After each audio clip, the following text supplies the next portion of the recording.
Buenas tardes a todos. Os damos la bienvenida en nombre de la agrupación de jóvenes abogados.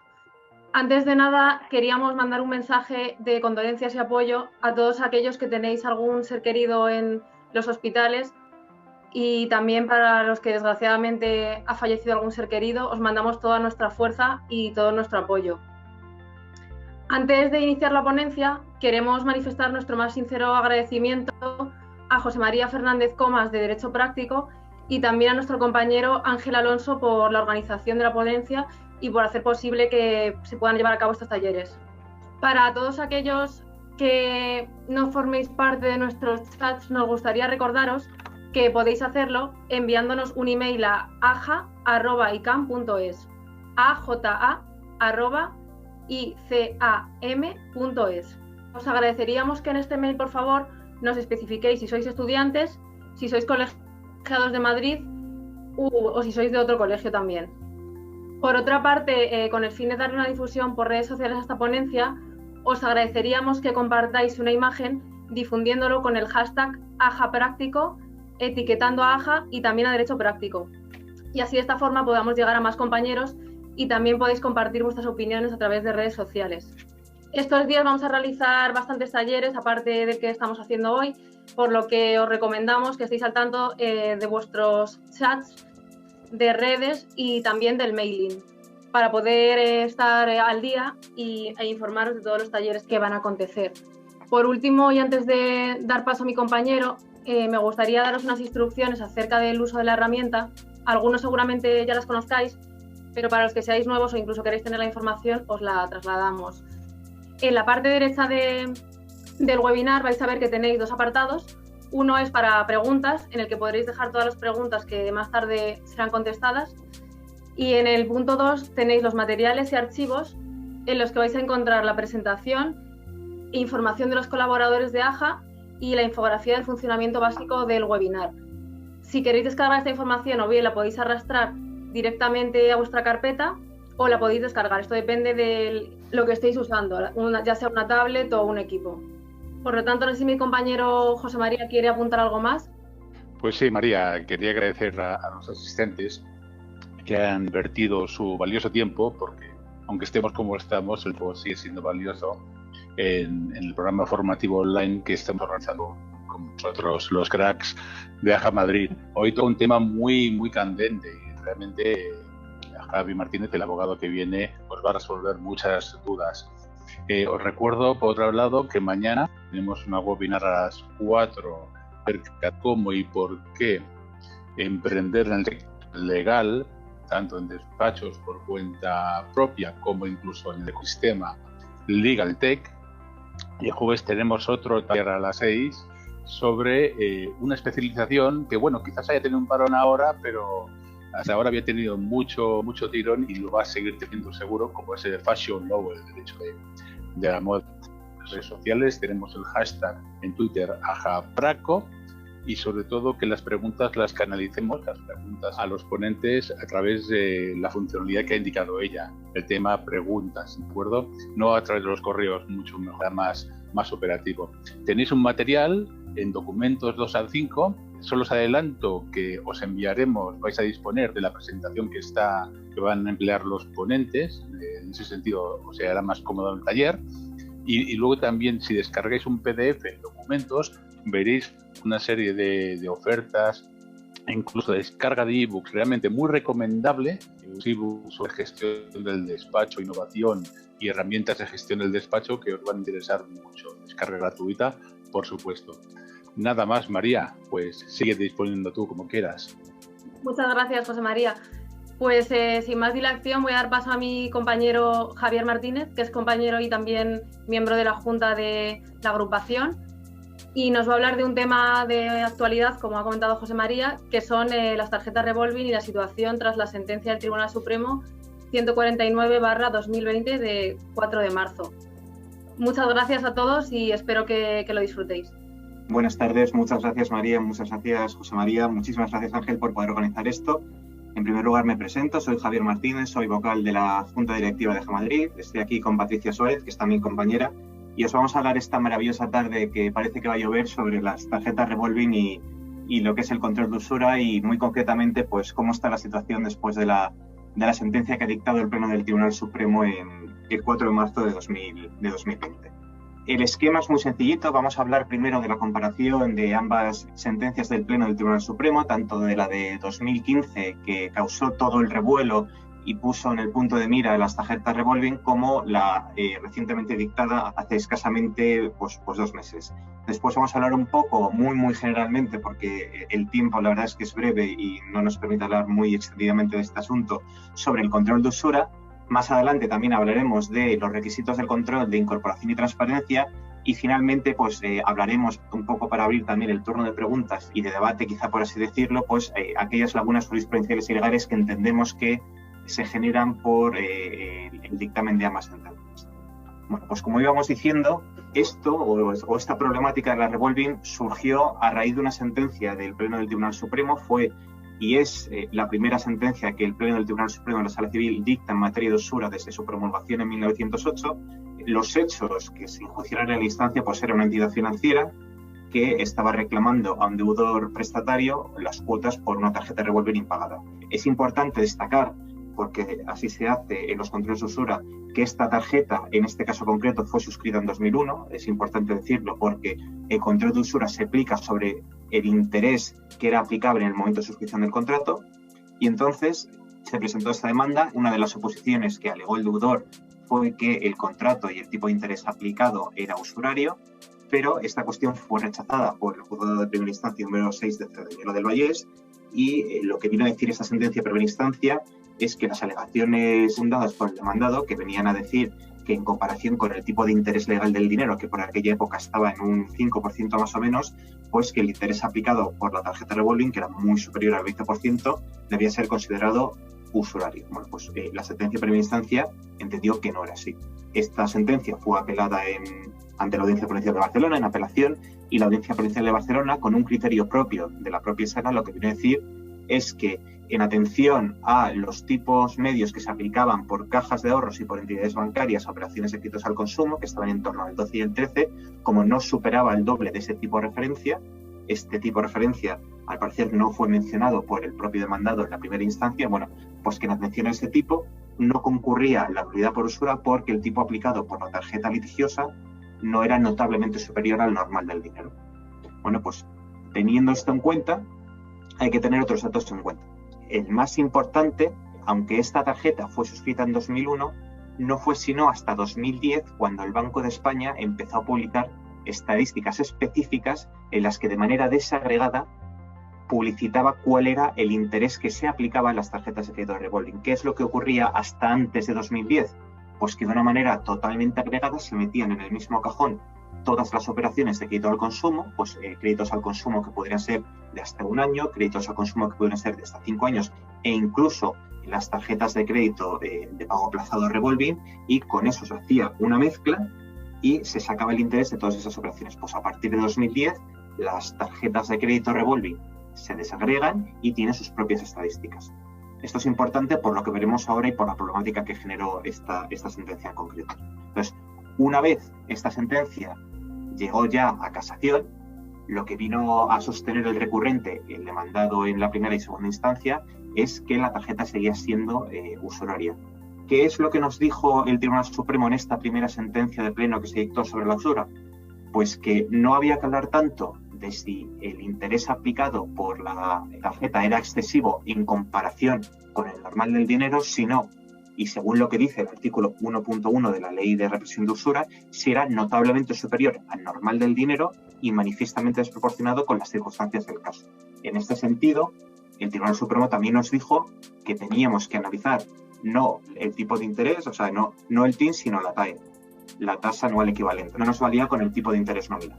Esto es importante porque el TAE normalmente recoge otros conceptos que el TIN no recoge y por tanto da un número pues que en algunos casos es ligeramente superior. Entonces, esta es la primera cuestión que nos dice el Tribunal Supremo. La segunda cuestión que nos dice es que el tipo de referencia que se tendría que usar para este caso es el de las operaciones de crédito al consumo.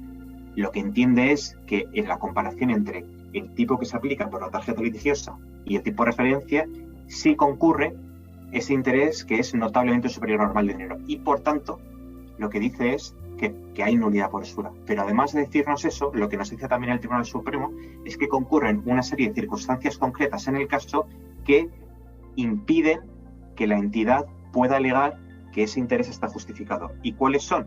Pues, por ejemplo, el riesgo de impago. No le vale al Tribunal Supremo, no le valía a la sentencia 2015 decir que como en estos casos hay un riesgo muy elevado de impago, lo que se hace es elevar el interés. De hecho, hasta cierto punto lo que el Supremo le dice a la entidad prestamista es que lo que ha ocurrido aquí es una concesión irresponsable de créditos, porque lo que se está haciendo es prestar interés a personas con muy pocas garantías con un interés muy alto, que lo que fomenta es el sobreendeudamiento de los consumidores. O sea que no solo es que el tipo de interés es alto, sino que la propia concesión de la operación es en sí irresponsable.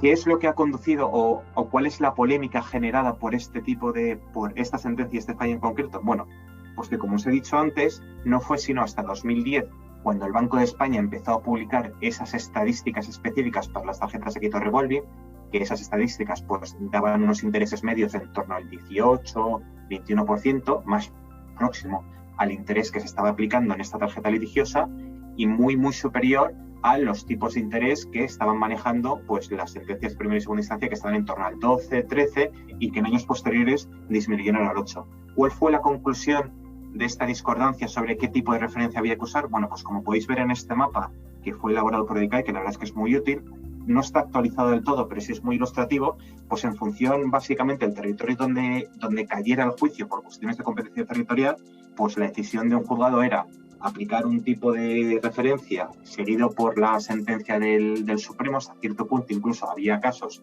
en los que las sentencias eran un copia y pega exacto de la sentencia del Tribunal Supremo, pero había otras salas, otras audiencias que lo que decían es, no, mire, este es un producto absolutamente diferenciado de las del crédito al consumo, hay que aplicar su propia estadística específica y, atendiendo a estas circunstancias, un interés del 24-27%, teniendo en cuenta que el tipo de referencia es un 20%, pues no parece notablemente superior al normal del dinero. Yo no sé si en tu caso, Patricia, has vivido también esta situación. Yo, cuando estuve defendiendo alguna entidad financiera, en este caso, sí que lo viví, que en función de dónde cayera el juicio, pues ya sabías de antemano si la audiencia provincial debe decir que sí o que no, o incluso dentro de la misma provincia, en función de la sala donde cayera el recurso, la decisión iba a ser por un lado o por el otro. Sí, exacto, Javier. Pues yo, por mi propia experiencia, sí que coincido contigo. Hay diferentes interpretaciones en relación a la primera sentencia del Tribunal Supremo y, bueno, de hecho, este es el motivo por el que posteriormente se volvió a pronunciar el Tribunal Supremo, y también coincido en que quizás está un poco desactualizado este mapa. Incluso añadiría como sentencias desfavorables para los consumidores algunas audiencias provinciales o incluso secciones, como bien indicas, dentro de las propias audiencias, como podrían ser, por ejemplo, La Coruña, incluso Cantabria, Salamanca. Dentro de la Comunidad de Madrid también hay diversas secciones pues, que dictan sentencias en favor del consumidor o en favor de la entidad bancaria, dependiendo, pues, como bien indicas, según la sección en la que recaiga. Recientemente también se ha pronunciado en Las Palmas de forma desfavorable al consumidor, incluso la Audiencia Provincial de Cádiz. Respecto a la Audiencia Provincial de Madrid, sí que hay una sección, la octava, que en su día dictó una sentencia que además iba un poco más allá en relación a la usura y decía que es que la usura hay que verla desde una perspectiva del vicio en el consentimiento. Es decir, desestimaba la usura y decía que además la comparaba con ese vicio que en realidad en las demandas pues no se está planteando, que es en realidad estaba contratando algo que yo no quería contratar. Y un poco eso. Y en relación también a estas sentencias, parece, como dices, unánime el criterio en favor del consumidor. Sobre todo, por mi propia experiencia, diría que Asturias es quizás la plaza más pro consumidor que hay en toda España. Pero incluso dentro de la propia Audiencia Provincial de Asturias también hay discrepancia, no ya en relación al criterio a tomar en cuenta, sino, por ejemplo, en relación a otras particularidades que serían, en mi caso, por ejemplo, pues la condena en costas. Hay secciones de la Audiencia Provincial que no condenan en costas porque entienden que es un asunto bastante complejo el determinar cuál era el interés incluso de los créditos al consumo al momento de la contratación. Esta confusión, esta pelea, esta división, porque la jurisprudencia menor estaba absolutamente partida, como podéis ver, en función de dónde cayera la demanda, pues unas te decían que sí, otras te decían que no, llevó a que hace unos meses, antes incluso de que se dictara la sentencia 149/2020, se anunciara que el Supremo iba a decidir con carácter urgente sobre un recurso que afectaba a esta misma cuestión, pero que tristemente para los que nos dedicamos y estudiamos esta materia, pues bueno, el recurrente desistió en unas circunstancias que no se conocen demasiado bien y nos quedamos sin sentencia. Incluso sentencias, por ejemplo, recuerdo una de la Audiencia Provincial creo que era de la Audiencia Provincial de La Coruña, en la que el juez decía muy apenado que, bueno, que estaba a la espera de que el Supremo pudiera resolver esto, pero que era una pena que no se hubiera podido decidir. Pero bueno, en cualquier caso, sí que llegó finalmente el caso de la sentencia 149/2020 y los hechos pues son un poquito distintos. Si la de 2015 era la entidad prestamista, la entidad financiera, quien demandaba al prestatario, en este caso era el prestatario quien demandaba a la entidad financiera. Entonces, en este caso nos encontramos con una tarjeta revolving suscrita en 2012, el interés inicialmente pactado era de una TAE del 26,82, que posteriormente fue actualizado a un 27,24%. Entonces, lo que se dijo en primera instancia por el juzgado de primera instancia número 8 de Santander es que sí había usura, pero quizá la característica más curiosa de esta sentencia de primera instancia es que entiende que el tipo de referencia no es el que se aplica a las operaciones de crédito al consumo, que es lo que venía diciendo la sentencia del Supremo 2015 y lo que venían diciendo muchas audiencias provinciales que fallaban a favor del consumidor, sino que el tipo de referencia que debía usarse para determinar el presunto carácter usuario de la tarjeta era el específico de las tarjetas de crédito, es decir, era un tipo cuyos tipos medios pues oscilaban en torno al 20%. Entendía que en ese caso, aun estando más cerca del 20% que del 8 o 9% que se manejaban en otros tipos de referencia, sí concurría la usura. Bueno, pues en este caso la entidad financiera recurrió y lo que la sentencia de la Audiencia Provincial de Cantabria dijo es que de ninguna de las maneras el tipo de referencia a usar era el específico de las tarjetas de crédito revolving, porque aunque esta tarjeta fuera posterior a 2012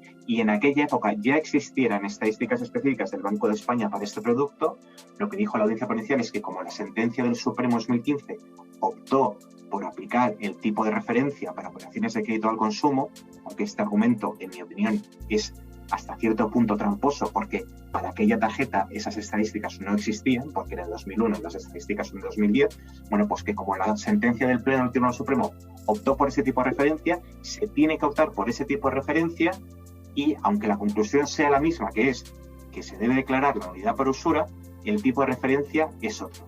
Bueno, pues aquí ya realmente para casación, la verdad es que la Audiencia Provincial, nunca mejor dicho, se lo puso a huevo el recurrente para decir, pues mire, si ya había discusión en toda España sobre esta cuestión, mucho mejor que incluso la propia Audiencia Provincial me lo cuestione para yo elevarlo al Tribunal Supremo. Y es efectivamente lo que hizo el recurrente, elevándolo al Tribunal Supremo. ¿Qué es lo que nos dice el Tribunal Supremo en casación? Pues la primera cuestión, que esta yo creo que se la concede a favor de los bancos o de las entidades que son prestamistas, que para los casos de tarjeta revolving, el tipo de referencia que ha de usarse para saber si existe usura o no es el específico para este tipo de producto. Es decir, hasta cierto punto se desdice de lo que dijo en la sentencia de 2015, aunque ya veremos que lo hace con unos argumentos muy elegantes, a mi modo de ver no convincentes, pero muy elegantes, y lo que dice es que no se puede usar el tipo de referencia para las operaciones de crédito al consumo, sino que hay que usar el tipo de referencia específico para las tarjetas revolving. ¿Cómo nos dice esto? Bueno, pues nos dice que en el caso de la sentencia de 2015, como esas estadísticas no existían, pues no le quedó otra opción al Supremo que optar por las estadísticas para operaciones de crédito al consumo. Mi opinión, pues bueno, siempre por vía de hecho se pueden probar que los intereses que se practicaban en esos productos eran distintos. No hay por qué acudir obligatoriamente sí o sí a las estadísticas del Banco de España. De hecho, ambas sentencias dicen que se podrá acudir a los tipos de referencia del Banco de España, pero no que se deberá. Pero vamos, en cualquier caso, ya fija aquí claramente que el tipo de referencia que se tiene que usar es de las tarjetas revolving. No obstante, a continuación, ya nos viene a decir que ese tipo de referencia o que ese interés normal, en lo que nos dice la ley de usura, es ya de por sí muy elevado. Y no dice nada más. No dice muy elevado con respecto a qué. Entonces, ya va adelantando por dónde van a ir los tiros. Ya va a decir que es que, aunque se tenga que usar ese tipo de referencia, aquí va a concurrir la unidad por usura. ¿Y cómo lo dice la sentencia del Tribunal Supremo? Pues lo que dice es que cuanto más elevado sea el índice a tomar como referencia en unidad de interés normal del dinero, menos margen hay para incrementar el precio de la operación de crédito sin incurrir en usura. Hasta tal punto llega el argumento del Supremo que lo que nos dice es que si no se aplicase esto, se podría llegar al absurdo de que si el tipo medio estaría en un 20 y tantos %, podría haber supuestos en los que habría tarjetas de crédito revolving con intereses remuneratorios del 50% y que aplicando esa misma doctrina pues no serían usurarios. A mí no me parece convincente, pero bueno, es el argumento que establece la sentencia del Pleno del Tribunal Supremo. Además, lo que también nos dice es que concurre otras circunstancias concretas muy similares a las de la sentencia de 2015, como por ejemplo que existe una concesión responsable de crédito, pero también lo que nos dice en este caso, que no se dijo 5 años atrás, es que concurre o existe lo que se denominaría una situación de deudor cautivo. Sería un deudor que se ve atrapado por cuotas de importe muy pequeño, que se alargan muy extendidamente en el tiempo y lo que hacen es que le atrapan el contrato casi ad eternum. Entonces dice que concurre esta circunstancia y que esto agrava la situación de usura.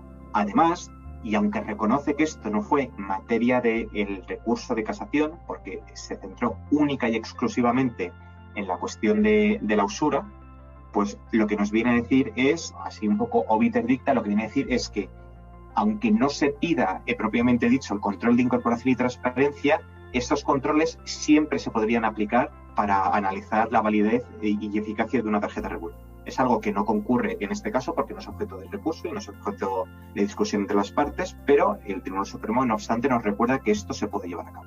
Conectando un poco con lo que nos ha dicho Patricia antes sobre que la nulidad por usura a veces se ha visto como un vicio del consentimiento, aquí hay una discusión doctrinal que lleva abierta desde 1908, desde que se promulgó la ley. Doctrinalmente esta discusión no está cerrada, hay dos corrientes muy confrontadas entre ellas. Un poco a modo de resumen para que lo entendáis, hay una corriente que lo que entiende es que la nulidad por usura es un supuesto de ilicitud de la causa en el cual la acción de nulidad es imprescriptible, la nulidad por usura no admite ningún tipo de confirmación y es fatalmente insubsanable, entonces se puede ejercer en cualquier momento.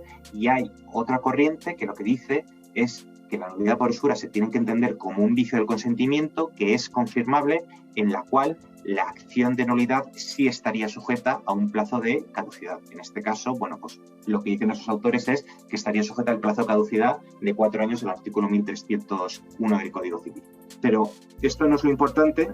Lo que sí es importante es, dentro del artículo 1.1 de la Ley de Represión de Usura, lo que tenemos que entender es qué requisitos deben concurrir para que pueda entenderse que un contrato de tarjeta de crédito revolving es usurario. Entonces, el artículo 1.1 lo que nos dice es que será nulo todo contrato de préstamo en que se estipule un interés notablemente superior al normal del dinero y manifiestamente desproporcionado con las circunstancias del caso o en condiciones tales que resulta que el leonino, habiendo motivos para estimar que ha sido aceptado por el prestatario a causa de su situación angustiosa, de su inexperiencia o de lo limitado de sus facultades mentales.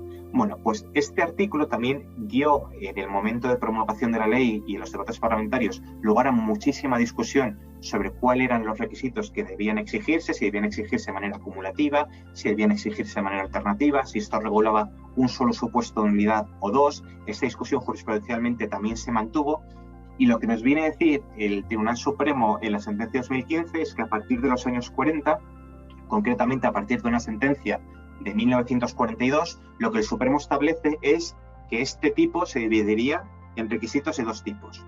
Requisitos objetivos, que serían aquellos que os he subrayado en verde, un interés notablemente superior al normal del dinero y manifiestamente desproporcionado con las circunstancias del caso o en condiciones tales que aquel resulte leonino, y luego unos requisitos subjetivos que hablaría de habiendo motivos para estimar que ha sido aceptado por el prestatario a causa de su situación angustiosa, de su inexperiencia o de lo limitado de sus facultades mentales. Y lo que nos viene a decir el Tribunal Supremo es que para que concurra la nulidad por usura solo es necesario que concurran los requisitos objetivos. No es necesario, por tanto, que concurran cumulativamente los requisitos objetivos y los requisitos subjetivos. Es decir, con que haya un interés notablemente superior, y en este caso entiende que en los supuestos de tarjeta revolving existe un interés del 27%, que era lo que nos decía la sentencia de marzo del 20, y el tipo de referencia es del 20, pues ahí sí que sería notablemente superior al normal dinero, y luego habría que hablar de esas circunstancias del caso o condiciones tales que aquí resulten leonino. Pues en este caso, el Supremo lo que nos viene a decir es que existe un deudor cautivo, que existiría una concesión irresponsable de crédito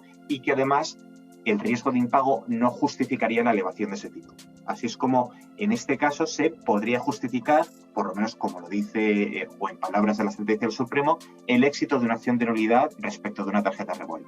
Luego también esta sentencia, la de 149/2020, nos habla de los controles de incorporación y transparencia. Es importante que distingamos bien lo que es el control de incorporación de lo que es el control de transparencia, aunque los requisitos son muy parecidos entre ellos. El control de incorporación solamente se aplica cuando concurren condiciones generales de la contratación. Si las condiciones han sido negociadas individualmente, este control no se puede aplicar, y lo que nos dice es que se exige una redacción clara, concreta y sencilla y que permita una comprensión gramatical normal. Y además, como segundo filtro, porque normalmente el control de incorporación se dice que tiene los filtros, que el adherente haya tenido la oportunidad real de conocer el contenido del contrato al tiempo de celebración del mismo.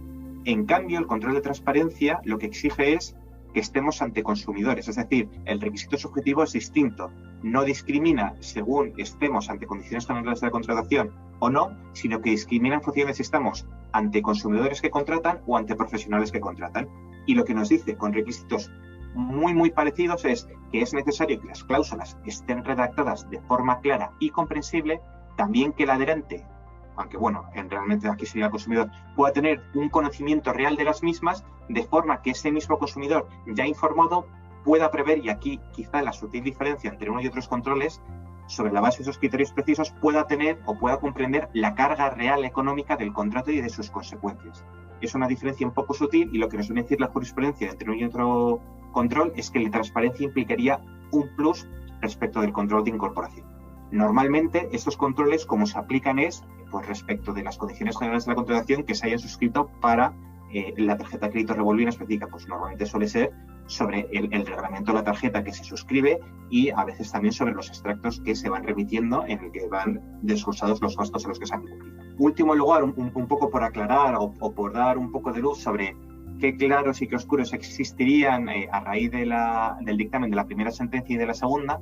Pues una de las dudas que se nos plantea es que qué referencia se usa para el interés remuneratorio, porque claro, la sentencia de 2015 nos dice que nos tenemos que atener a la TAE de la tarjeta, pero si vamos a los tipos de referencia que nos dice la sentencia de 2020, el Banco de España lo que publica es el tipo efectivo de definición restringida, que lo que nos dice el Banco de España es que es equivalente a la TAE, pero sin incluir ciertas comisiones, es decir, el TEDR va a ser siempre inferior a la TAE porque no incluye unas ciertas comisiones. Entonces, aquí hay una cierta discrepancia, porque aunque el TDR de las tarjetas revolving pudiera estar, según las estadísticas del Banco de España, en torno al 20%, si se traduce a lo que sería la TAE, en algunos casos podría ser ligeramente superior. Entonces, existe esa primera discrepancia que la sentencia de 2020 no resuelve y que puede ser que dé lugar a cierta litigiosidad en el futuro.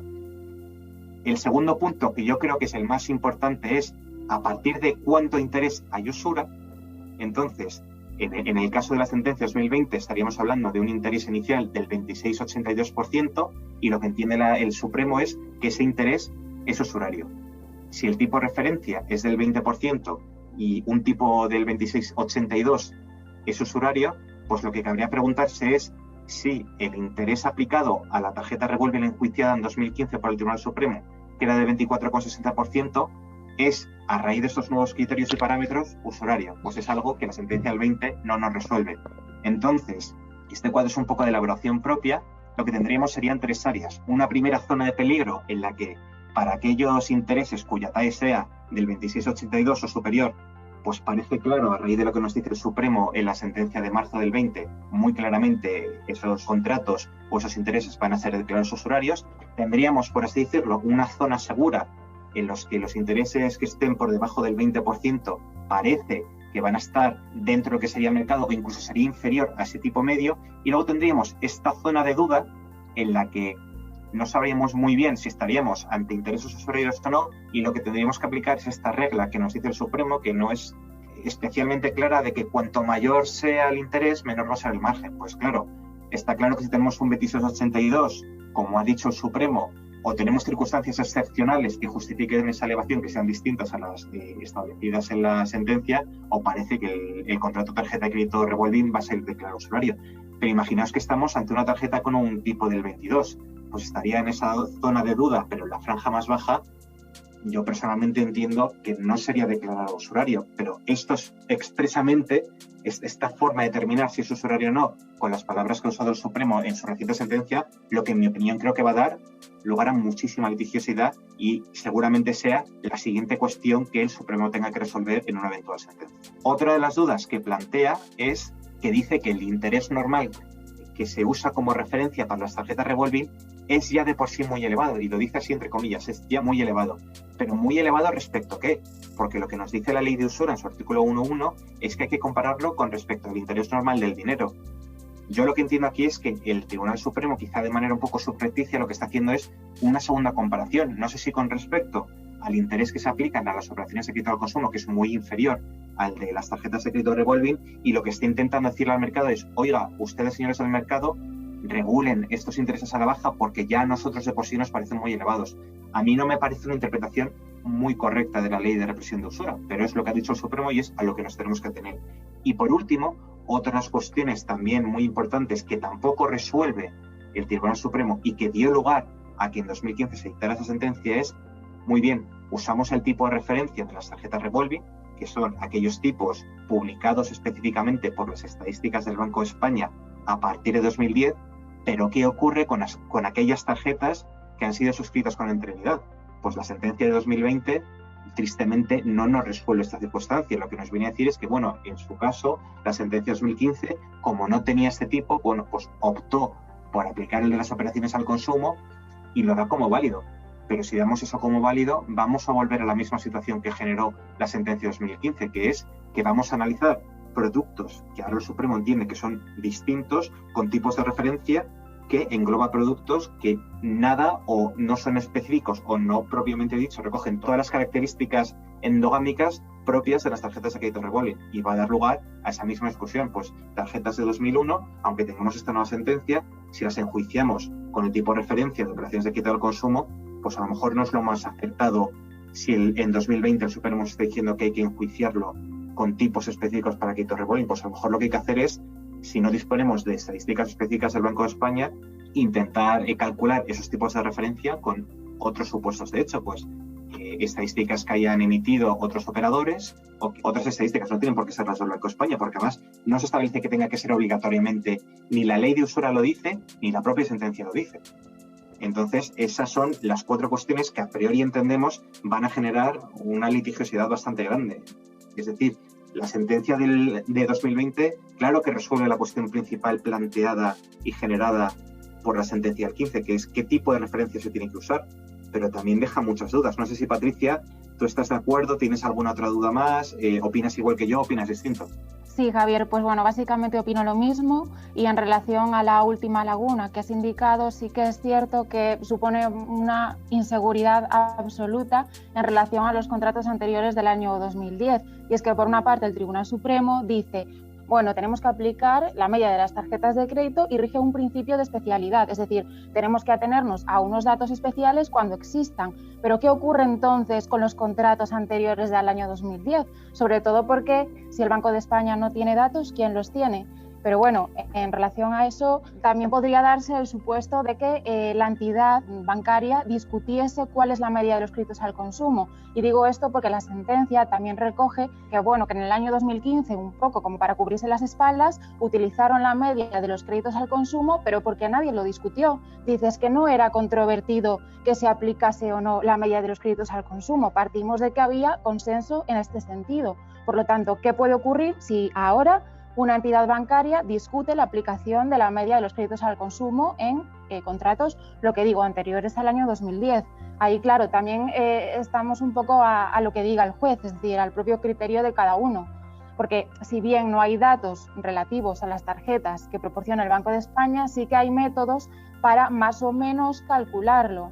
Y eso, bueno, ya hay varias audiencias provinciales que han pues dictado sus propios criterios, pues utilizando comparativas con el interés legal del dinero, por ejemplo, o extrapolando los datos posteriores al año 2010. Y también sí que quería hacer un apunte que sí que me parece algo bastante en favor de esta nueva sentencia, y es que aporta mayor claridad a cuál es el tipo de interés que tenemos que tener en cuenta. Y digo esto porque también parece que había bastante discrepancia en relación a las modificaciones de los tipos de interés, porque ocurre muchas veces, y de hecho está ocurriendo ahora con Within, que está bajando los tipos de interés, o bueno, eso dicen, y también pues hay entidades bancarias que aplicaban un tipo de interés y posteriormente lo modificaban. Entonces, ¿cuál es el interés que tenemos que tener en cuenta a la hora de determinar la usura? Y parece ser que bueno, el Tribunal Supremo en esta sentencia no lo recoge expresamente, pero sí que se infiere que lo que tenemos que tener en cuenta es la TAE inicial. Y entonces en este sentido sí que clarificaría bastante las posibles dudas en relación a este tipo de interés que tenemos que tener en cuenta. Bueno, pues aquí por nuestra parte, simplemente a modo ya de recapitulación, hablaríamos como a modo de resumen, pues bueno, a mi modo de entender, la sentencia de 2015 no resolvió adecuadamente la cuestión, dejó muchas lagunas, principalmente la de qué tipo de referencia tenía que usarse. Esto generó toda esta controversia que hemos visto con la jurisprudencia menor dividida. Es cierto que la sentencia del 2020 sí resuelve esta cuestión y otras cuestiones, pero también genera nuevas dudas que van a dar lugar, sin ningún tipo de duda, a mucha litigiosidad, porque va a haber muchas preguntas, pues las que hemos planteado básicamente y seguramente otras más, para las que no haya respuesta a día de hoy. Es evidente que ya a día de hoy no debe haber dudas sobre qué tipo de referencia, como bien has dicho Patricia, se tiene que aplicar para realizar el control de usura sobre las tarjetas de crédito revolving. A día de hoy, a pesar de la discusión doctrinal y a pesar de la evolución jurisprudencial en los 40 primeros años de vigencia de la Ley de Represión de Usura, a día de hoy no se exige la concurrencia acumulativa de los requisitos objetivos y subjetivos del tipo. También es verdad que dentro del examen de una tarjeta revolving, bueno, pues se puede hablar de intereses usurarios, jamás de intereses abusivos, porque es un término esencial del contrato, pero de lo que sí se podría hablar también en un segundo, en un tercer plano, es de si ese contrato de tarjeta de crédito revolving supera, además del control de usura, el control de incorporación y el control de transparencia. Y también que dentro de las circunstancias concretas que justificarían o no esa elevación del interés, bueno, pues el Supremo ya nos ha dicho en hasta 2 ocasiones y con sentencias del Pleno que el riesgo de impago, que es una de las cuestiones que se aducía en la sentencia de 2015 y no sé si se adujo también en el recurso de casación del 2020, bueno, pues que esa circunstancia concreta no justificaría la elevación del tipo y que además, añadidura a lo que dice el 2020 el Tribunal Supremo, que nos encontraríamos ante situaciones, en algunos casos, en los que habría un deudor cautivo, es decir, un deudor que se ve atrapado por el contrato con cuotas muy pequeñas, que se alargan mucho en el tiempo y que hacen que el contrato sea casi eterno en el tiempo. Entonces, esas circunstancias no permitirían impedir que se declarase la nulidad por usura. Y esas son más o menos las ideas principales que os queríamos transmitir. A partir de aquí ya abrimos el turno a las preguntas de los asistentes. José Rodríguez Cíes dice: en el artículo 1 de la ley se habla también de situación angustiosa del prestatario. Aunque el Tribunal Supremo ha establecido que no es necesario acreditar esta circunstancia, ¿consideráis útil que se exponga la misma en el escrito de demanda? Mi opinión personal y doctrinal, porque yo he escrito sobre esto. Yo lo que entiendo es que el artículo 1.1 de la Ley de Represión de Usura, esas circunstancias sobre angustia, limitación de facultades, en mi opinión, son presupuestos que querían presumir la existencia de usura. Esta es una discusión, insisto, que doctrinalmente lleva más de 112 años abierta y todavía no se ha cerrado. El Supremo, lo que nos ha dicho en el 2015, haciendo referencia a una sentencia de 1942, es que simplemente es necesario con justificar la concurrencia de los elementos objetivos, es decir, interés notablemente superior al normal del dinero y manifiestamente desproporcionado con las circunstancias del caso. Mi opinión, no entiendo cómo circunstancias concretas del caso puede entenderse como un elemento objetivo, porque si estamos hablando de circunstancias concretas como pueda ser el riesgo elevado de impago, el deudor cautivo o la concesión irresponsable de créditos, pues yo creo que eso sí que tiene hasta cierto punto un elemento subjetivista. Pero el Supremo, insisto, lo que nos dice es que con los elementos objetivos basta. ¿Sobre si lo incluiría en la demanda? Yo creo que con lo que dice la sentencia del Supremo, con hacer referencia a los requisitos objetivos es suficiente, porque así lo dicen 2 sentencias del Pleno. Yo no estoy de acuerdo, pero es lo que nos dice el Supremo. José también pregunta y dice: ¿se puede solicitar la consignación judicial de las cuotas a partir de la interposición de la demanda? No sé si, Patricia, tú te has visto en este caso, yo nunca lo he visto. Yo nunca lo he visto y, hombre, entiendo que podría hacerse como medida cautelar, pero claro, ahí tendrían que cumplir los requisitos de las medidas cautelares y, bueno, siendo una entidad bancaria lo veo bastante complicado, porque no habría ningún riesgo de que no pagase, claro. ¿Hay que realizar intento de acuerdo extrajudicial previo a la interposición de la demanda? En caso afirmativo, ¿qué plazo se recomienda dejar entre la solicitud de acuerdo extrajudicial y la formulación de la demanda? Si hay que hacer un intento extrajudicial anterior, pues la ley no obliga. Otra cuestión es la buena fe que quieran tener las partes para intentar resolver la disputa, pero como tal no existe una obligación. Cristina Barco dice, en caso de nulidad del contrato, aparte de la cantidad a devolver por el prestamista cobrada en virtud del artículo 3 de la Ley de Represión de la Usura, ¿se pueden reclamar los intereses legales? Esta es una pregunta muy interesante y hay también mucho escrito y no siempre acertadamente. Lo que tenéis que tener en cuenta es que el artículo 3 de la Ley de Represión de Usura establece un supuesto especial de nulidad y lo que habla es de la nulidad de todo el contrato, mientras que si nos vamos al artículo 1303 del Código Civil, lo que nos dice es que es la nulidad de la obligación. Y además, el artículo 1303 del Código Civil lo que nos dice es que a esa nulidad va aparejada la restitución de frutos e intereses. En cambio, el artículo 3 de la Ley de Represión de Usura no dice eso, lo que dice es nulidad de todo el contrato y restitución de aquello que exceda del principal prestado, o dispuesto, perdón. O sea, que es que las normas especiales o la regulación de qué efectos tiene la nulidad, en el caso de la usura, es específica y especial respecto de lo que dispone el Código Civil. De hecho, en nuestro caso sí nos hemos encontrado supuestos en los que cuando se declara la nulidad del contrato de tarjeta de crédito revolving, lo que concurre es un saldo a favor de la entidad bancaria. Y muchas veces lo que se ha planteado, y se ha planteado con éxito, es que en esa sentencia en la cual la entidad bancaria es demandada y es condenada, la pueda ejecutar para recobrar del prestatario esos importes que le deben. Yo sí que me he encontrado casos de liquidación de intereses y en este sentido sé que hay parte de la doctrina que entiende que no cabrían intereses en el caso de que sea una deuda ilíquida, porque lo que ocurre muchas veces o prácticamente en la totalidad de los casos es que los clientes no saben cuánto han abonado en exceso, por lo tanto suelen interponer una demanda de cuantía indeterminada sin cuantificar lo que le correspondería percibir y por lo tanto lo que dice esta doctrina es que no se pueden beneficiar de los intereses cuando no se han preocupado previamente de liquidar la cuenta y por ello pues entienden que no sería factible que le entreguen los intereses también, que liquiden los intereses. José Luis Martínez, que dice, la ley Ezcárate establece que para declarar un préstamo usurario hay que tener en cuenta el elemento objetivo y subjetivo. Sin embargo, la sentencia del Supremo omite el elemento subjetivo, situación angustiosa de su inexperiencia o de lo limitado de sus facultades mentales. ¿Creéis que esta cuestión puede dar problemas? En mi opinión, sí, porque yo lo que entiendo después de la lectura de todos los debates parlamentarios de cómo el Tribunal Supremo ha interpretado la jurisprudencia de la Ley de Represión de Usura durante los 34 primeros años de vigencia, sí tiene en cuenta esos elementos. Y esos elementos no pueden, en mi opinión, no pueden ser obviados y expulsados del tipo porque están ahí.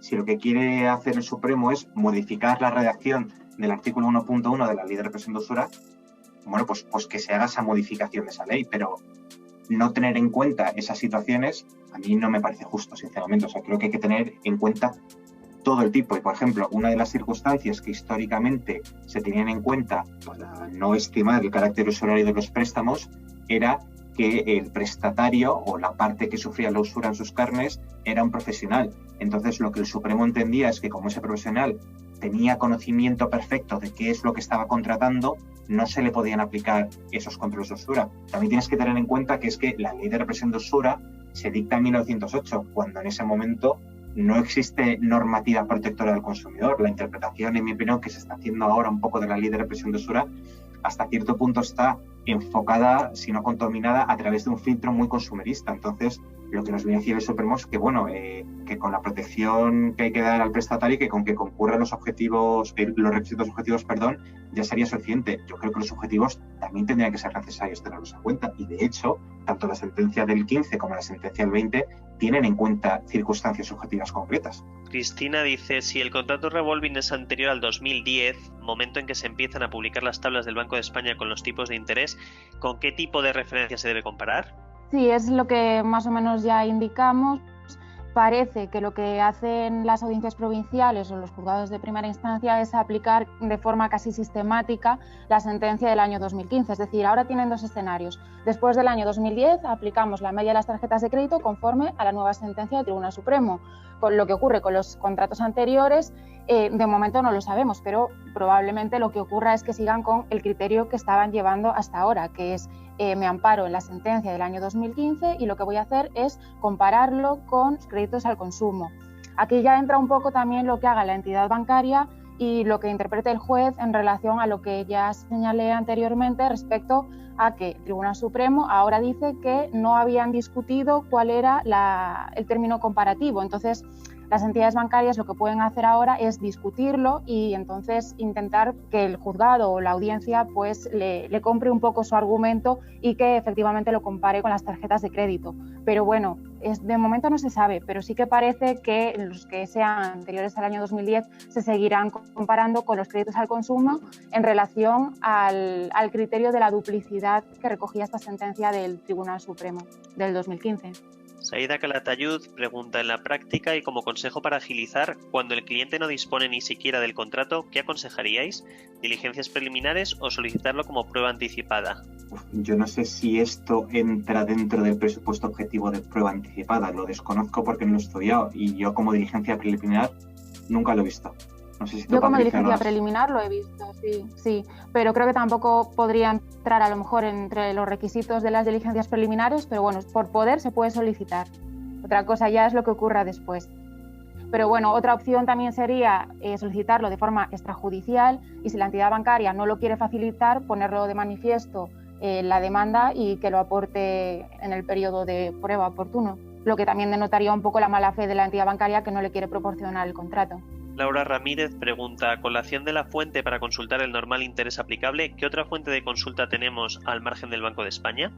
Pues hombre, ahora el Supremo nos dice que hay que fijarnos en las tablas estadísticas, en la tabla 19 del Banco de España, que nos habla de los tipos de interés aplicables a las operaciones de tarjetas de crédito, pero siempre se pueden acudir a otros terceros. Hay asociaciones de entidades bancarias que entre sí publican esos tipos.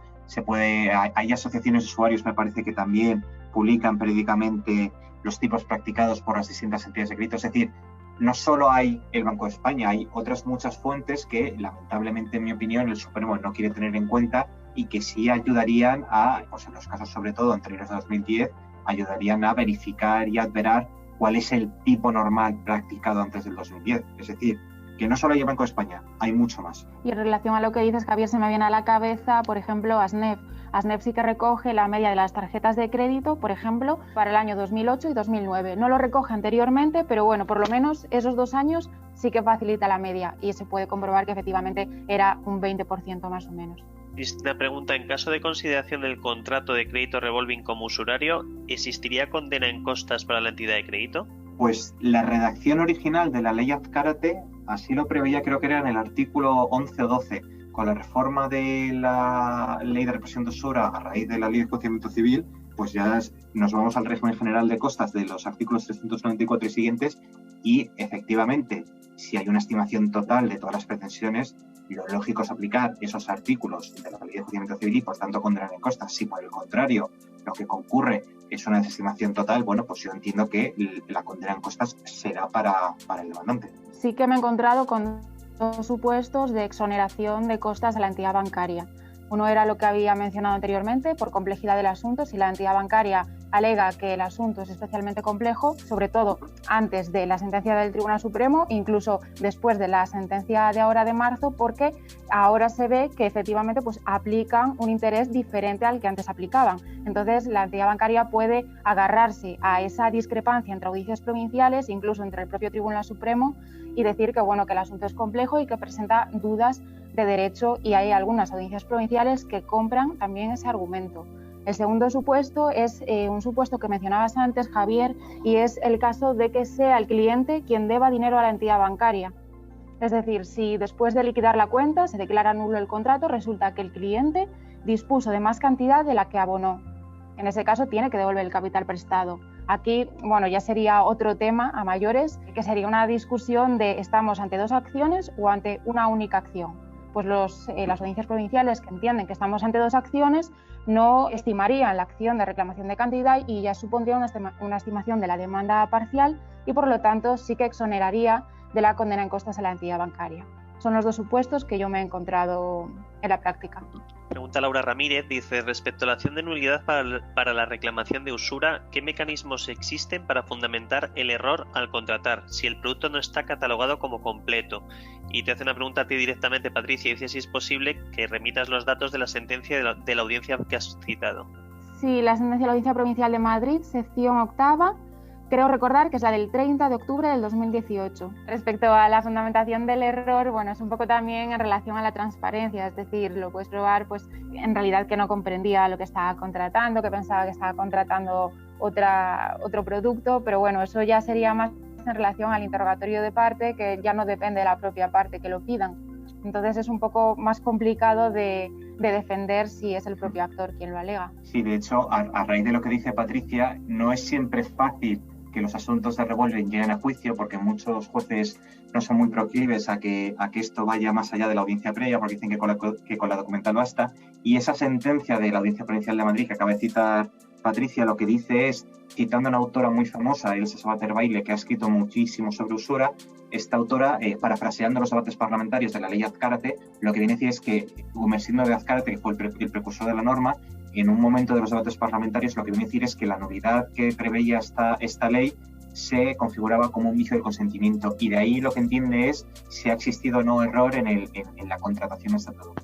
José Rodríguez pregunta, a la hora de formular la demanda, ¿recomendáis solicitar subsidiariamente la declaración de abusividad? Yo particularmente opino que más que abusividad solicitaría lo que ha indicado Javier en su ponencia, es decir, la falta de solicitar la falta de incorporación o transparencia de las cláusulas. Yo coincido con Patricia, el interés remuneratorio como tal nunca puede ser abusivo, porque es el precio del contrato, es un término esencial, y con la sentencia del TJUE y millones e infinidad de sentencias del Supremo en la mano, nunca se puede hablar de intereses abusivos, jamás, por lo menos en tarjetas de crédito revolving. De los de demora, a lo mejor, pero del remuneratorio, jamás. Teresa González dice, pregunta procesal, ¿qué ocurre con una tarjeta antigua en la que el consumidor no conserva la copia del contrato? ¿Caben unas diligencias previas para que lo aporte la entidad? Si se han visto supuestos, quizá no es lo más acertado, porque las diligencias preliminares, al final, el propósito que tienen, entre otras cuestiones, es averiguar la legitimación pasiva de quién va a ser la parte a la que hay que demandar, no es un supuesto de prueba anticipada, y yo no sé si dentro de los supuestos de prueba anticipada recientemente regulados por la Ley de Enjuiciamiento Civil, cabría concretamente estos supuestos, no sé si están más pensados para supuestos de infracción de las normas de la competencia, y ya se me escapa un poco, la verdad. Yo no lo he visto nunca. No sé si tú, Patricia, lo has visto en algún momento. Yo he visto lo que comenté anteriormente, las diligencias preliminares como prueba anticipada. He visto la solicitud de un cuadro de amortización previo para poder determinar a lo largo del procedimiento las cantidades y no tener que ir posteriormente a una TJ, pero la solicitud del contrato no la he visto. Básicamente porque se presupone que tienes que tener el contrato o al menos saberlo antes de interponer la demanda, porque si tienes que acreditar cuál es el interés de los créditos al consumo o de las tarjetas en lo que bases tu demanda al inicio del contrato, lo lógico es que se sepa la fecha y que por lo tanto se tenga este documento. Jorge Piedrafita pregunta, ¿esta jurisprudencia es aplicable para los préstamos abusivos? Es que ¿qué es un préstamo abusivo? Porque al final, si estamos hablando de un préstamo abusivo es porque algún elemento que no es esencial del contrato tiene alguna regulación o alguna condición que es abusiva y por tanto se le expulsa del contrato a esa condición abusiva, pero entiendo que no. Esto, en mi opinión, aplica a los créditos revolving y de manera un poco más genérica a el control de usura. Creo que recientemente, hace poco, no sé si aplicando los mismos criterios que la sentencia de marzo del 20, se ha declarado usurario un contrato de venta de automóvil porque se entendía que se encubría el préstamo con un 180 y tantos % de TAE para el prestatario, pero vamos, insisto, esta jurisprudencia que estamos citando es muy, muy específica de tarjetas de crédito revolving y más genéricamente del control de usura. Entonces, para un préstamo abusivo, pues es que ¿qué es un préstamo abusivo? Es muy difícil responder a esa pregunta si no sabemos de antemano qué debe entenderse por un préstamo abusivo. Mario Guío pregunta, en una tarjeta revolving que recoge dos tipos distintos, TAE 21,84% para pago aplazado de compras y TAE 26,82% para disposición en efectivo, ¿sería esta circunstancia inconveniente para solicitar la nulidad del contrato? Y en caso de que solo se hubiera utilizado para realizar pago aplazado en compras. Yo entiendo que no, quizá ahí la problemática es si tienes que hacer, yo entiendo que habría que hacer una acción por el todo. La problemática entraría a ser si para valorar la usura tienes que hacer 2 controles de usura o solo uno. Yo ese supuesto no lo he visto, no sé si tú, Patricia, lo has visto alguna vez. Sí, yo lo he visto y creo que en la totalidad de los casos que he visto, en el momento en el que hay un tipo de interés que supera el normal, o ya sea del dinero o del dinero, de las tarjetas de crédito, de los créditos al consumo, ya automáticamente se declara todo el contrato nulo. Es decir, con independencia de que de forma diferente se recojan distintas TAEs según la operación que se trate, en el momento en el que una ya es anormalmente alta, automáticamente declara nulo todo el contrato, es decir, se lo lleva todo por delante. Marta Pérez Lobo pregunta, ¿cuándo se entiende contratada la tarjeta revolving? ¿Cuando adquieres la tarjeta de crédito o cuando solicitas el pago aplazado por un porcentaje? Si tú firmas el contrato de tarjeta de crédito revolving, ya has suscrito la tarjeta. Cuestión distinta es si con la suscripción de ese contrato tú has accedido de manera automática o no al aplazamiento de pagos. Hay supuestos en los que sí. Yo creo que entiendo un poco. Sí, yo creo que la pregunta va un poco por ahí de solicitas la tarjeta, por ejemplo, en el año 2005, pero no la utilizas hasta el año 2006. En ese caso yo entiendo, por lo que he leído de diferentes sentencias, que se entiende el momento de solicitud, porque es a partir de ese momento cuando el cliente puede disponer del crédito. Y ahí es cuando se entiende perfeccionado. Que además es que justo los contratos de crédito son como una salvedad a que el momento de perfección sea con el otorgamiento de las prestaciones. Adrián Carrasco dice, ¿podría alegarse que, siendo una tarjeta revolving comercializada previamente a las estadísticas del Banco de España, se apliquen los intereses de las tarjetas de crédito al ser más beneficiosas para el consumidor y no existir interés específico para este tipo de tarjetas? ¿Debería primar siempre el amparo al consumidor en defecto del profesional? Ojo, porque la ley de represión de usura no nos habla de consumidores, entonces no mezclemos churras con merinas. Una cosa es lo que dice la ley de usura, que es la protección de los prestatarios, y otra cosa es lo que nos dice la normativa de protección de consumidores, que sí establece esa protección del consumo. La ley de represión de usura, en mi opinión, lo que establece es un sistema de equilibrio. Lo que viene a decir es, yo voy a proteger al prestatario y voy a castigar al prestamista, pero no es un sistema, por lo menos como se configuró en 1908, que sea claramente pro prestatario o por entenderlo nosotros pro consumidor, porque no es así, es un sistema que establece un equilibrio. Entonces, sobre la procedencia, conveniencia, utilidad de establecer o de usar un tipo de referencia u otro antes de 2010, pues yo creo que es un poco lo que hemos contestado antes. Ante la ausencia de estadísticas específicas del Banco de España, hay que echar la imaginación. Entonces, las partes que demanden y que quieran solicitar la nulidad, pues obviamente van a intentar argumentar como supuesto de hecho y como cuestión de hecho que los tipos eran muy bajos, y las partes que sean demandadas en usura lo que van a intentar alegar como cuestión y supuesto de hecho es que los tipos eran muy altos. Otra cosa es que no puedan aferrarse a esas estadísticas del Banco de España. Entonces, ¿se puede usar? Sí. ¿Te lo va a comprar el juzgado de turno? No lo sé. Pablo Rubio pregunta, el interés reflejado en las estadísticas publicadas por el Banco de España apenas oscilan un 1%. Para el caso de los contratos anteriores al año 2010, podría defenderse ese tipo de interés. En todo caso, ¿le correspondería al demandante la carga de probar el tipo de interés comparativo del año en el que se formalizó el contrato de tarjeta revolving? Pues esto se responde muy sencillamente con el artículo 217 de la Ley de Enjuiciamiento Civil. Quien alega un hecho tiene la carga de probarlo. Otra cosa es, como nos dice la sentencia, que la normalidad no hace falta probarla y que por tanto es la entidad prestamista quien tiene que justificar esa elevación de interés. Pero como tal, desde el inicio, quien tiene que probar como cuestión de hecho cuál es el tipo de referencia que se tiene que usar es quien demanda y quien solicita la unidad por usura. Eso está clarísimo. Otra cosa es que se pueda servir de precedentes jurisprudenciales en los que en casos parecidos diga que para esos supuestos el tipo de referencia que se usa es esto. Como bien indica Javier, sí que es verdad que la entidad bancaria tiene que ser la que pruebe como esa anormalidad del interés, pero para probar las circunstancias que conllevaron a esa anormalidad, primero hay que probar cuál es el interés normal.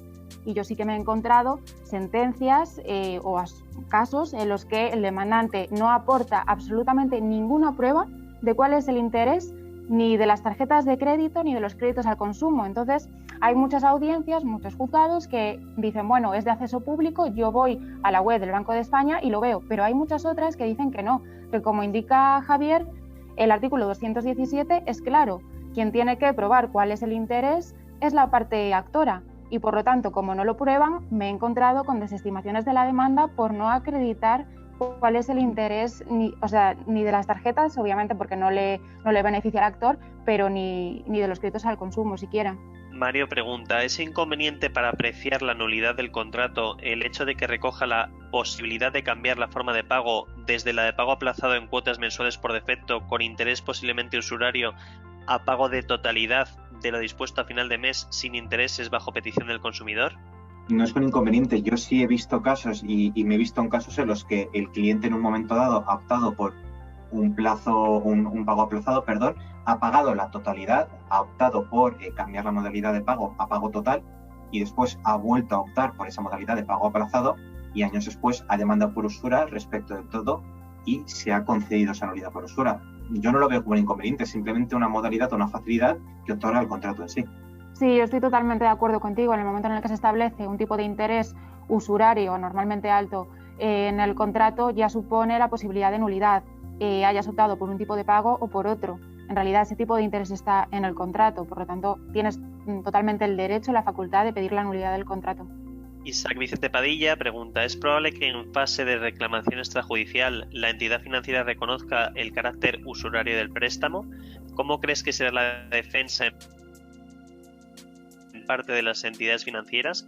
Yo eso no lo he visto. O sea, yo no he visto nunca un caso en el que ante una reclamación extrajudicial se reconozca de manera explícita, abierta y sin ambajes.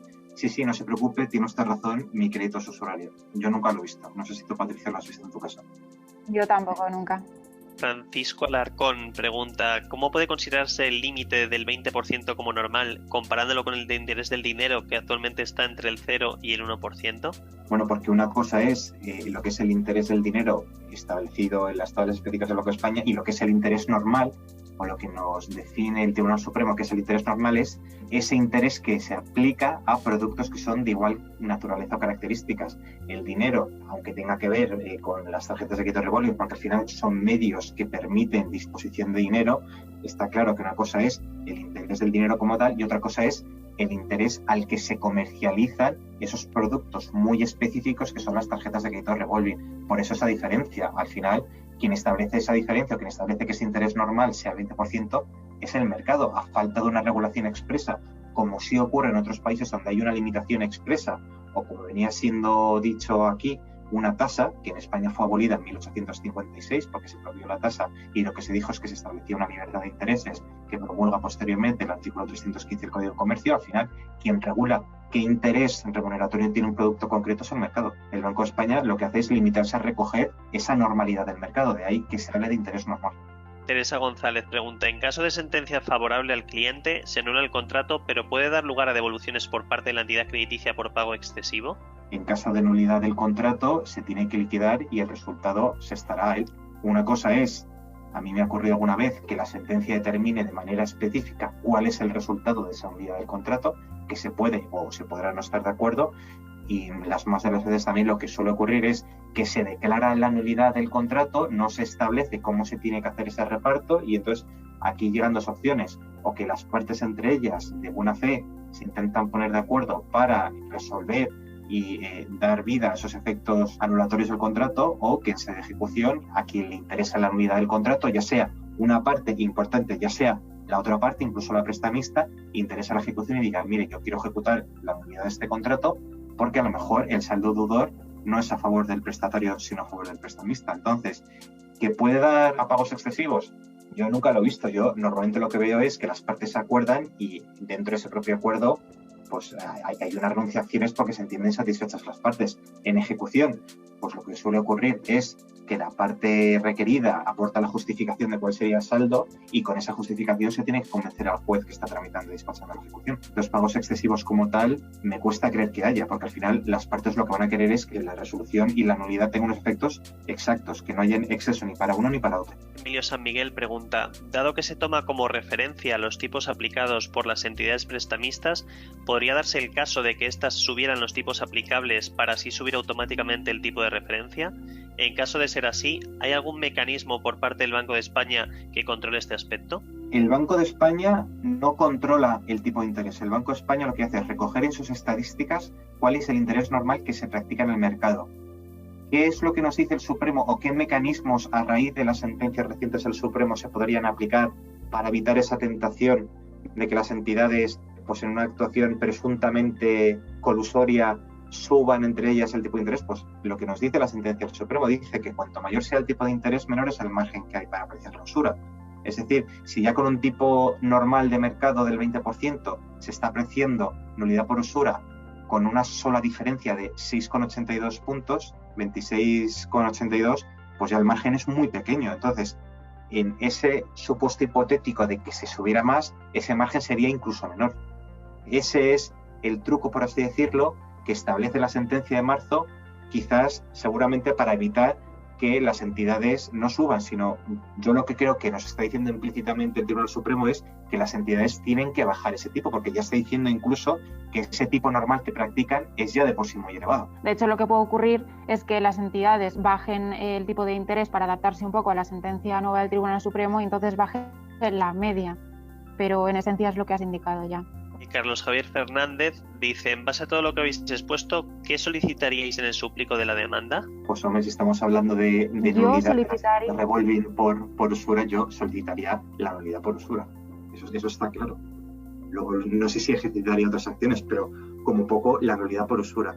Otra cuestión es si ya específicamente pues se solicita o no esos saldos. Pues. Si sabéis a ciencia cierta que el cliente es acreedor de cierta cantidad que ha abonado en exceso, evidentemente hay que pedirlo, porque bueno, lo que decía antes es que hay dos corrientes, una que entiende que es una acción de reclamación que se ejercita junto con la acción de nulidad y otros entienden que no, que se aplican las consecuencias del artículo 3 ya de forma inherente. Pero bueno, por si acaso yo sí que solicitaría la restitución de lo abonado en exceso e incluso se puede hacer un suplico un poco condicional. Si no lo sabéis, solicito que se devuelva lo abonado en exceso en el caso de que lo hubiese y si no, pues que se quede así. Y luego ya otras acciones que queráis ejercitar, como sería la falta de transparencia. David Saneloy comenta, no me ha quedado claro qué tipo de interés se aplica a las revolving, el del Banco de España a las revolving o al crédito consumo, y en qué momento, el de la firma del contrato. Según nos dice la sentencia de 2020, se aplica el tipo de interés específico para las tarjetas revolving. Eso es lo que nos dice la sentencia. La ley nos dice que se tiene que hacer la comparación con respecto al interés normal. Entonces, la ley, por así decirlo, no se moja más. La sentencia sí se moja y lo que dice es que hay que compararlo con las estadísticas específicas del Banco de España. Y lo que nos dice la jurisprudencia, porque la ley tampoco lo dice, es que el momento de comparación es el de suscripción del contrato. Decane Ramos pregunta, ¿se pueden reclamar contratos de tarjetas revolving ya finalizados? Yo sí que lo he visto. Cuentas que están totalmente amortizadas, al final, como es una acción imprescriptible, lo pueden solicitar en cualquier momento. Ya incluso habiendo amortizado la cuenta hace 7-8 años. Yo sí que lo he visto. Estichu López dice, respecto a las consecuencias de la nulidad, una vez constatada la usura, el prestatario solo está obligado a entregar la suma recibida y lo pagado además se le debería devolver, pero con la sentencia del Tribunal Supremo de 2015 el prestatario lo recuperó. La sentencia del Tribunal Supremo habla de ausencia de reconvención y da a entender que por ello no cabe devolución del excedente. Sí, era un poco lo que comentaba antes, que hay quien entiende que son dos acciones diferentes y precisamente se amparan en esa sentencia del 2015 y dicen son dos acciones diferentes porque en ese supuesto el Tribunal Supremo declaró nulo el contrato y sin embargo no hizo que se le devolviese la cantidad abonada en exceso al cliente precisamente porque no reconvino, es decir, no ejercitó esa acción de reclamación de cantidad. Entonces se entiende que hay, lo que dije antes, que hay quienes entienden esto y quienes entienden que no, que las consecuencias de la usura son las consecuencias de la usura y se le tiene que devolver independientemente de que ejercite la acción o no la ejercite. Pero bueno, lo prudente es solicitarlo. Y si lo solicitas, lo tienen que devolver. Aquí hay una discusión doctrinal muy interesante. Yo creo que el que mejor la enseña es Salvadalejo en el año 95. Lo que viene a decir es que una cosa es la acción de nulidad como tal, que él la entiende como imprescriptible, y otra cosa es la acción de restitución, que contrariamente a lo que se podría pensar, él sí la entiende como prescriptible y le aplica el plazo genérico me parece que era el de los 15 años, ahora sería el de los 5. Entonces, no sé muy bien cómo encuadraría esto. Yo lo que estoy viendo, lo que he visto en la práctica es que con solicitar simplemente la nulidad, los juzgados como tal ya están declarando la nulidad y que con esa misma sentencia no hace falta ejecutar una acción, como ya se tiene un título judicial que establece la nulidad de un contrato, pues básicamente va y se ejecuta ese título judicial. Maya Sain dice, para presentar la demanda es necesario un informe pericial que calcule el verdadero interés.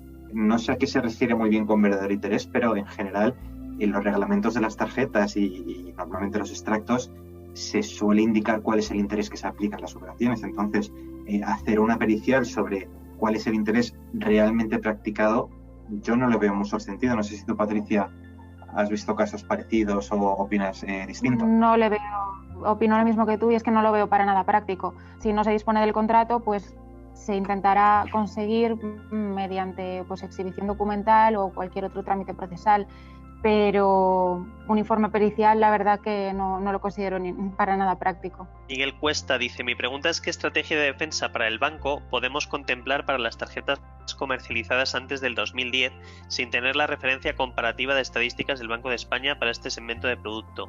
En algún artículo doctrinal se valora aportar una pericial que justifique el interés normal del dinero en la época de formalización de la tarjeta. Insisto, yo creo que esto ya lo hemos referido antes, lo hemos dado respuesta antes. La determinación del tipo de referencia es una cuestión de hecho. Es cierto que se pueden servir las partes de precedentes jurisprudenciales y sobre todo en aquellos casos posteriores a 2010, pues es evidente que ya la sentencia de 2020 nos indica cuál es el tipo de referencia para la revolving. Para tarjetas anteriores, como es una cuestión de hecho, lo que las partes quieran probar en el proceso. Que se quiere valer de un informe pericial emitido por un economista perito que diga que en esa época el interés aplicado a las tarjetas había ese, a mí me parece magnífico. ¿Que el juzgado de turno lo vaya a comprar como argumento válido? No lo sé. Igual lo que hace es verse muy persuadido por lo que dice la sentencia del 20 y decir, como en esta época no disponemos de las estadísticas específicas del Banco de España, voy a hacer como hizo la sentencia del 15, que parece que el Supremo ha dicho que no está tan mal, que es algo que podía hacer porque no despedía de esas estadísticas, pero claro, al final el agravio comparatorio es si tenemos tarjetas de posterior a 2010, si tenemos un tipo muy claro, un interés normal que es claramente el 20%, pero si aplicamos lo que nos dice la sentencia del 20, resulta que para tarjetas anteriores a 2010 el tipo normal se reduce muchísimo. A mí no me parece justo, sinceramente. Yo espero que la jurisprudencia actúe de una manera algo más razonable a como ha venido actuando ahora, pero no descarto que esta sea una de las discusiones que dé lugar a una nueva sentencia del Supremo. Pablo Piñataro dice: ¿es mejor oponerse o reconvenir al monitorio cuando el interés del contrato supera el 20%? Entiendo que se está refiriendo a supuestos en los cuales la entidad prestamista reclama al deudor y la pregunta es si dentro de la oposición al monitorio se puede alegar la nulidad por usura. Yo lo que he visto, yo nunca he tenido este caso en persona, pero sí lo he leído en precedentes, no sé si Patricia tú lo has tenido. Normalmente al inicio lo que se solía hacer era que en la propia posición del monitorio se despachaba la nulidad por usura, lo cual a mí me parece un absoluto disparate jurídico, y lo que se ha venido haciendo después, que a mí me parece mucho más sensato, es postergar o derivar esa discusión sobre la nulidad por usura en el plenario, en un juicio pleno, ya sea un ordinario o un verbal en función de la cuantía. No sé si tú, Patricia, lo has visto de manera distinta. Sí, yo lo que he visto son reconvenciones a la entidad para, alegando la usura y la nulidad del contrato. Oposiciones no. O sea, no las he visto. Y también doctrinalmente, esta es una discusión que es también muy acalorada por la doctrina, sobre todo en los años 40, 50 y 60, la década de los 40, 50 y 60, sobre si la nulidad por usura se podía oponer simplemente como una cuestión de nulidad o tenía que ser expresamente formulada por vía de reconvención. Pues aquí ni la jurisprudencia del Supremo a lo largo de estos 100 y algo años ni la doctrina es unánime. Hay unos que dicen que se puede oponer directamente por oposición, que no hace falta alegarla propiamente dicha, y hay otros que dicen que no, que hay que formularla expresamente. David Pérez Noguera dice: en vuestra opinión, ¿cuáles serían las principales líneas de defensa de la entidad bancaria? Pues en relación a las... no entiendo muy bien si se refiere a los contratos posteriores al año 2010 o anteriores. Los anteriores ya lo tratamos, básicamente era lo que había mencionado Javier. Yo entiendo que respecto a los anteriores al año 2010 podría haber diferentes líneas de defensa, pero todas encaminadas a probar que antes del año 2010, aunque el Banco de España no ofrece datos, sí que se puede deducir cuáles eran, pues mediante comparativas con el interés legal, que es lo que hace la Audiencia Provincial de Cantabria, o acudiendo incluso a la jurisprudencia de aquellos años en los que los propios jueces recogían y en esos años se probaba cuál era el interés normal de las tarjetas de crédito. Para contratos ya posteriores al año 2010 dependerá también un poco del tipo que sea. Si es cercano al 20%, pues dirán que no es excesivamente alto, y si es un 26, un 27%, pues poco pueden hacer. A lo mejor agarrarse a otras circunstancias externas, como pueden ser para qué destinó el crédito. Lo destinó para, para alguna actuación de riesgo que pueda justificar esa elevación anormal del tipo de interés. Yo únicamente lo veo por ahí. Sí, yo coincido con Patricia. Yo creo que si estamos en la zona segura, yo creo que la entidad financiera puede estar tranquila, porque realmente con la sentencia del Supremo en la mano, el producto está ya dentro de la normalidad del mercado.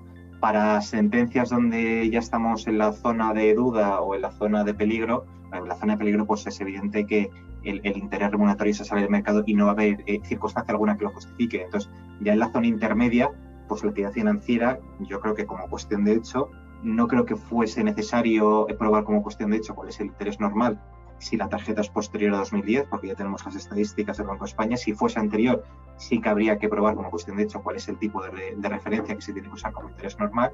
Y además, como cuestión de hecho, pues habría discusión sobre qué circunstancias, en el caso de la entidad financiera, justificarían esa elevación del tipo, y no valdrían aquellas circunstancias que el Supremo desdeña, como puedan ser el riesgo de impagos. Habría que aducir otro tipo de circunstancias que justificasen la actuación de la entidad financiera. Carlos Antón pregunta si en vuestra opinión plantearíais 3 acciones subsidiarias: nulidad por usura, falta de transparencia, nulidad por vicio en el consentimiento. Yo en demandas por usura nunca he visto vicio por el consentimiento como tal expresamente. No sé si tú lo has visto, Patricia. Yo lo vi en alguna ocasión, pero no es determinante. 1 o 2 veces lo he visto. Pero bueno, a efectos de salvaguardar un poco el interés de tu cliente, lo lógico es que se planteen todas las acciones posibles, siempre y cuando, claro, tengan un marco legal en el que ampararse. Entonces, si la persona considera que es no transparente el contrato, es decir, que no ha habido una transparencia, una información adecuada en la contratación, pues claro que sí, yo lo añadiría, incluso el vicio en el consentimiento. Pero a efectos también un poco prácticos, lo mejor es la usura, porque es algo más objetivo, más fácil de probar o menos fácil de defender para el banco, y bueno, luego ya subsidiariamente alegaría la falta de transparencia, pero siempre dependiendo del contrato. No es lo mismo un contrato que sea perfectamente legible, que esté firmado, que cumpla los requisitos de transparencia, que no los cumpla. Pero bueno, que a efectos de defender los intereses del cliente, como digo, lo mejor es ejercitar todo lo posible dentro de la legalidad y de lo que se considere un poco correcto. Preguntan a Mateos, a la hora de presentar la demanda, ¿en base a qué determinamos la cuantía? ¿El saldo dispuesto? ¿Cuantías efectivamente devueltas a la entidad? Yo entiendo que la cuantía es aquella que determine el artículo 3 de la Ley de Represión de Usura. Si la Ley de Represión de Usura nos dice que los efectos de nulidad es una restitución de lo que exceda del capital dispuesto, en mi opinión, esa tendría que ser la cuantía. Yo lo que me he encontrado en la práctica, y no estoy de acuerdo, es presentar demandas con cuantía indeterminada con el propósito subyacente, no de determinar cuál es la cuantía que efectivamente se tiene que devolver, sino a sabiendas y siendo consciente de que esa cuantía es muy inferior a la que determinaría el acceso a ciertos recursos, o incluso que las costas de ese procedimiento serían muy, muy bajas, pues decir, no, esto es un indeterminado, ya se determinará por el banco cuál es la cuantía, y con eso consigo, al menos efectos de costas, pues bueno, que el pleito sea interesante. A mí eso no me parece acertado. De hecho, hay sentencias que critican este tipo de actuaciones, y yo, insisto, creo que la cuantía tendría que determinarse por, una vez determinada la nulidad del contrato, qué cuantía es la que se le atribuya a la parte que es acreedora de esa cuantía. Yo entiendo que ese sería el interés económico debatido a efectos de lo que dice el artículo 250 y 253 de la ley. No sé si tú, Patricia, lo ves de otra manera. Sí, yo el interés económico lo veo como en el caso de que haya un saldo excedente en favor del cliente, sería ese saldo, pero a la vez se le tendría que sumar el saldo deudor, que si bien no lo percibe económicamente, es una deuda que existe y que en cierta forma se le exonera. Por lo tanto, entiendo que sería la suma de esas dos cantidades el interés económico del pleito. Otra cuestión es que se determine como cuantía indeterminada, porque no se puedan calcular las cantidades previamente. Otra pregunta de Carlos dice, ¿qué pasará con la cláusula de capitalización de intereses? Insisto, si lo que se declara es la nulidad por usura, lo que determina la Ley de Represión de Usura es la nulidad de todo el contrato. Lo que no se puede pretender es, no, pues yo quiero la nulidad por usura, pero quiero mantener el contrato para así tener un medio de financiación a coste cero. No, eso no se puede. De hecho, esa es una de las cuestiones por las cuales se reguló así la normativa de usura. Oiga usted, señor prestatario, tenga cuidado, porque si usted quiere resolver esto y quiere que se declare la nulidad por usura, es posible que quien sea acreedor sea la entidad que le ha prestado el dinero. Entonces, no vale, como en los casos de abusividad de ciertas cláusulas que se tiene por no puesta y se expulsa del contrato, si lo que se pretende es conseguir la nulidad de la cláusula de capitalización de intereses, habrá que discutir la abusividad de esa cláusula. Pero si lo que se está discutiendo es la nulidad por usura, esa nulidad va a afectar al contrato en su conjunto, a todo el contrato. Básicamente, la nulidad por usura se lleva por delante todo el contrato, es decir, la cláusula de capitalización de intereses, como la comisión por impago, como todas las comisiones que existan en el seno de ese contrato. Otra cuestión es ya si se quiere ejercitar, como dice Javier, una acción de nulidad por abusividad de esta cláusula en concreto, que por poder también se puede ejercitar de forma subsidiaria. Javier Marina Bartolomé dice: ¿qué opináis sobre la legitimación pasiva de casos en que se ha vendido el crédito, que no el contrato, a un fondo de inversión extranjeros con sede, por ejemplo, en Luxemburgo, Malta? En función de la corriente doctrinal, yo me estoy encontrando de todo en primera instancia. Sí que es verdad que hay algunos juzgados de primera instancia, en las audiencias no lo he visto, que indican que en el momento en el que se cede el contrato, la deuda, se ceden también como todos los derechos accesorios y por lo tanto quien debe de responder sería el cesionario. Sin embargo, de acuerdo al propio concepto de cesión de deuda y de cesión de contrato, lo que se está cediendo en ese caso es una deuda, un saldo deudor. Por lo tanto, quien tiene que responder del contrato en el caso de nulidad es el cedente, es decir, el titular originario, o quien haya adquirido con posterioridad el contrato, que también puede ocurrir. Puede ocurrir que inicialmente tenga el contrato una entidad, lo ceda a otra entidad B y luego esta entidad B ceda la deuda. Yo entiendo que quien tiene que responder es quien tiene el contrato, no la deuda. Son dos conceptos totalmente diferentes. Ahora, no estaría de más que a lo mejor alguna audiencia provincial o incluso el Supremo, respecto a estos casos concretos, ya no solo en préstamos hipotecarios, pues resolviera un poco más acertadamente y nos diera un poco más de luz en esta cuestión. Pues vamos con la última pregunta. José María Rodríguez Guillén dice: ¿se podría incluir estadísticas sobre ingresos de personas y su nivel adquisitivo para establecer un criterio sobre la excesiva del interés en base a los ingresos de la persona, en lugar de usar solo estadísticas bancarias? ¿O las audiencias provinciales no conciben usar estos criterios y solo dejan las estadísticas de intereses bancarios? Vamos a ver, lo que la Ley de Represión de Usura nos dice es que hay que comparar, el control de usura se hace comparando el interés del préstamo con el interés normal del dinero. El interés normal del dinero es el interés que se aplica en el mercado al producto cuya nulidad se está enjuiciando. Entonces, enjuiciar la nulidad de una tarjeta revolving por usuraria teniendo en cuenta los ingresos de las personas, yo no lo veo. Yo lo que veo es que hay que comparar cuál es el interés que se aplica a esos productos. Esa información nos la puede dar el Banco de España como nos la pueden dar entidades privadas. Ahora, que el objeto de esas estadísticas que estemos usando como referencia sea el ingreso de las personas, yo no lo veo. No sé si tú, Patricia, estás de acuerdo o lo ves de manera distinta. Lo veo igual que tú, no lo veo.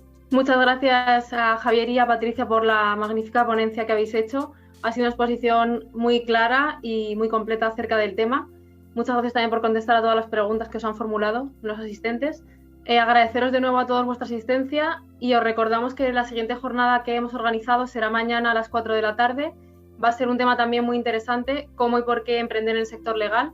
Los ponentes van a ser, entre otros, el presidente y la vicepresidenta de la Asociación de Jóvenes Abogados. Y os recordamos que el vídeo de la sesión de hoy lo podéis encontrar o bien en el link que os hemos enviado o a través de las redes sociales de AJA y Derecho Práctico. Por último, también recordaros que los que no forméis parte de nuestros chats podéis enviarnos un correo a aja@icam.es en el que nos podéis indicar si sois estudiantes, colegiados en Madrid u otro colegio y así os incluimos en todos los chats y podéis estar al tanto de todas las novedades. Muchas gracias a todos y nos vemos en próximas ponencias. Muchísimas gracias a vosotros. Gracias. Gracias. Hasta pronto.